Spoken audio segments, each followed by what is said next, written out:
بسم اللہ الرحمن الرحیم۔ فرمایا کہ امہات المؤمنین حضرت عائشہ رضی اللہ کی مزاج کی رعایت۔ ایک روایت میں آتا ہے کہ ایک مرتبہ جب حضور پاک صلی اللہ علیہ وسلم نے اعتکاف کا ارادہ فرمایا تو حضرت عائشہ صدیقہ رضی اللہ تعالیٰ عنہ نے عرض کیا کہ یا رسول اللہ، میرا دل بھی چاہتا ہے کہ آپ کے ساتھ اعتکاف میں بیٹھوں۔ ویسے تو خواتین کے لیے مسجد میں اعتکاف کرنا کوئی اچھی بات نہیں ہے، خواتین کو اعتکاف کرنا ہو تو اپنے گھر میں کریں، لیکن حضرت عائشہ رضی اللہ تعالیٰ عنہ کا معاملہ اس لحاظ سے مختلف تھا کہ ان کا گھر کا دروازہ مسجد میں کھلتا تھا۔ اب اگر ان کے گھر کے دروازے کے ساتھ ہی ان کی اعتکاف کی جگہ بنا دی جاتی اور اس کے ساتھ ہی حضور پاک صلی اللہ علیہ وسلم کے اعتکاف کی جگہ ہوتی تو کسی بے پردگی کا احتمال نہ ہوتا۔ جب ضرورت ہوتی تو گھر میں چلی جاتی اور پھر واپس آ کر اپنے اعتکاف میں بیٹھ جاتی۔ اس لیے اگر وہ مسجد میں اعتکاف فرماتی تو کوئی خرابی لازم نہ آتی۔ اسی وجہ سے جب حضور پاک علیہ السلام سے اجازت طلب کی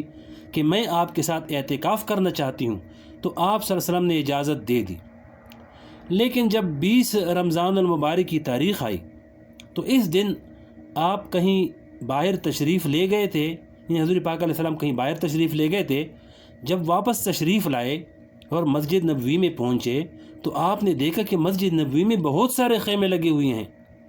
آپ نے لوگوں سے پوچھا کہ یہ خیمے کس کے ہیں؟ لوگوں نے بتایا کہ یہ امہات المؤمنین کے خیمے ہیں۔ جب حضرت عائشہ صدیقہ رضی اللہ کو اعتکاف کرنے کی اجازت مل گئی تو دوسری ازواج مطہرات نے چاہا کہ ہم بھی یہ سعادت حاصل کر لیں، لہذا انہوں نے بھی اعتکاف کے لیے اپنے اپنے خیمے لگا دیے۔ اب اس وقت حضور پاک صلی اللہ علیہ وسلم کو یہ احساس ہوا کہ حضرت عائشہ رضی اللہ کا معاملہ تو مختلف تھا، اس لیے کہ ان کا گھر تو مسجد نبوی سے بالکل متصل تھا اور دوسری ازواج مطہرات کے مکان تو مسجد نبوی سے دور ہیں۔ اگر انہوں نے بھی اعتکاف کیا تو ان کا بار بار آنا جانا رہے گا، اس میں بے پردگی کا احتمال ہے، اور اس طرح خواتین کا مسجد کے اندر اعتکاف کرنا مناسب بھی نہیں ہے۔ اس لیے آپ نے ان کے خیمے دیکھ کر ارشاد فرمایا کہ کیا یہ خواتین کوئی نیکی کرنا چاہتی ہے؟ مطلب یہ تھا کہ اس طرح خواتین کا مسجد میں اعتکاف کرنا کوئی نیکی کی بات نہیں ہے۔ لیکن اب مشکل یہ تھی کہ حضرت عائشہ رضی اللہ کو آپ اعتکاف کی اجازت دے چکے تھے، اگرچہ ان کو اجازت دینے کی وجہ واضح تھی اور دوسری امہات المؤمنین میں وہ وجہ موجود نہیں تھی، لیکن آپ نے سوچا کہ اگر میں حضرت عائشہ رضی اللہ کا خیمہ باقی رکھوں گا اور دوسری امہات المؤمنین کو منع کر دوں گا تو ان کے مزاج پر بار ہوگا کہ حضرت عائشہ رضی اللہ کو تو اجازت دے دی اور ہمیں اجازت نہ ملی۔ لہذا جب آپ نے دوسری امہات المؤمنین کے خیمے اٹھوائے تو حضرت عائشہ رضی اللہ سے فرمایا کہ تم بھی اپنا خیمہ اٹھا لو۔ لیکن پھر خیال آیا کہ حضرت عائشہ رضی اللہ کو چونکہ پہلے صراحتاً اجازت دے دی گئی تھی، اب اگر اچانک ان سے خیمہ اٹھانے کو کہا جائے گا تو ان کی طبیعت پر بار ہوگا، اس لیے ان کا خیال کرتے ہوئے آپ صلی اللہ علیہ وسلم نے یہ اعلان فرما دیا کہ اس سال ہم بھی اعتکاف نہیں کریں گے۔ چنانچہ اس سال آپ نے اعتکاف بھی نہیں فرمایا۔ بہرحال امہات المؤمنین کے مزاجوں کی رعایت کے نتیجے میں حضرت عائشہ رضی اللہ کا خیمہ اٹھوا دیا اور پھر حضرت عائشہ رضی اللہ کے مزاج کی رعایت کرتے ہوئے اپنے ساتھ یہ معاملہ فرمایا کہ وہ معمول جو ساری عمر کا چلا آ رہا تھا کہ ہر رمضان المبارک میں آپ اعتکاف کیا کرتے تھے، محض حضرت عائشہ رضی اللہ کی دل شکنی کے اندیشہ میں اس معمول کو توڑ دیا۔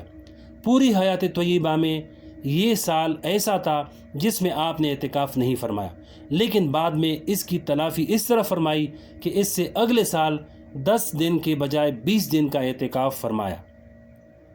اس سے آپ اندازہ لگائیں کہ حضور پاک صلی اللہ علیہ وسلم نے کیسی رعایتیں اپنے چوٹوں کے ساتھ بھی فرمائی اور ایک شرعی حکم کی وضاحت کے معاملے میں بھی ایسا طریقہ اختیار فرمایا جس سے دوسرے کی طبیعت پر بار نہ ہو۔ حکم کی وضاحت بھی فرما دی، اس پر عمل بھی کر لیا اور دوسروں کی دل شکنی سے بھی بچ گئے، اور ساتھ میں آپ نے اپنے عمل سے یہ تعلیم بھی دے دی کہ جو عمل فرض یا واجب نہیں ہے بلکہ مستحب ہے، اگر آدمی کسی کی دل شکنی سے بچنے کے لیے اس مستحب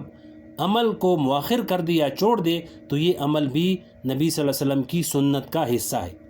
آگے فرمایا کہ ڈاکٹر عبدالحی صاحب رحمۃ اللہ علیہ کا معمول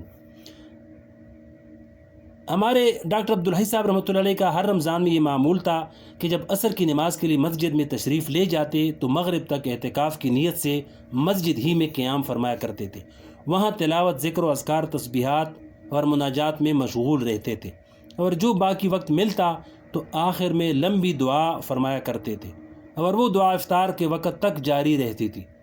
حضرت والا اپنے متوسلین کو بھی یہ مشورہ دیا کرتے تھے کہ وہ بھی اپنا یہ معمول بنا لیں، کیونکہ اس کے اندر آدمی کا وقت مسجد میں گزر جاتا ہے، اعتکاف کی فضیلت بھی حاصل ہو جاتی ہے، اور معمولات بھی پورے ہو جاتے ہیں، اور آخر میں دعا کی توفیق بھی ہو جاتی ہے۔ اور یہ دعا تو رمضان المبارک کا حاصل ہے، اس لیے کہ اس وقت دن ختم ہو رہا ہوتا ہے اور افطار کا وقت قریب ہوتا ہے، اور اس وقت آدمی کی طبیعت میں شکستگی ہوتی ہے، اور اس شکستگی کی حالت میں جو دعائیں کی جاتی ہیں وہ بڑی ہی قبول ہوتی ہیں۔ حضرت والا اکثر اپنے متوسلین کو مشورہ دیا کرتے تھے، بلکہ تاکید فرمایا کرتے تھے کہ ایسا کر لیا کرو۔ چنانچہ حضرت والا کے متوسلین میں اس طریقہ پر عمل اب بھی جاری ہے۔ آگے اس علاوہ بھی تفصیل ہے کہ مسجد کے بجائے گھر پر وقت گزاریں، تو اس کو اگلی ویڈیو میں سنائیں گے انشاءاللہ۔